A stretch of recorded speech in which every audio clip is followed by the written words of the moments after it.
many Christians live life with no sense of purpose because you don't understand you're living in the era of redemption.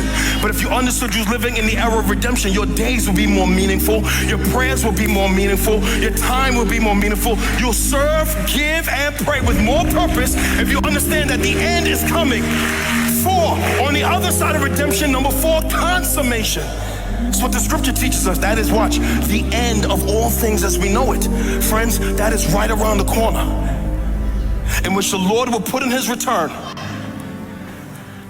And he will bring upon the earth a fierce sword upon the earth to separate. I'm telling you, those who did not know him from those who do. That is the next window that is coming, consummation. And then the last leg of biblical worldview, new creation.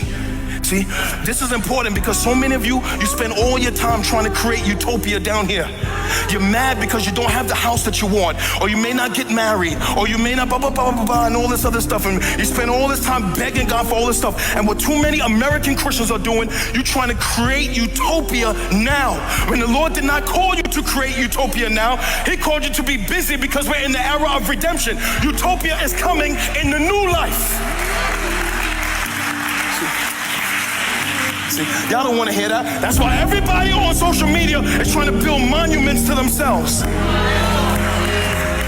And you be mad at God thinking that he exists to make you happy. The Lord does not exist to make you happy. The Lord is trying to make you holy.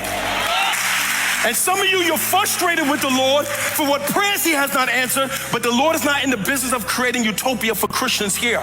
Let me just say this, parenthetically insert. There's some of you be crying about stuff the Lord won't answer. He intends not to answer some of your prayers around your suffering, because it is your pain and your suffering that makes you long for a life that is better than this one. The Lord would be unwise and cruel to make everything in your life perfect, because if everything in your life was perfect, you will have no desire for a better place.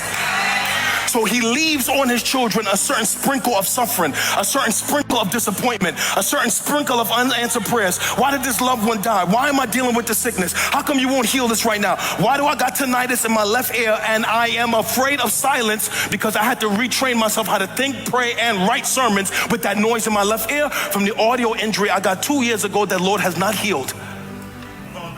Right?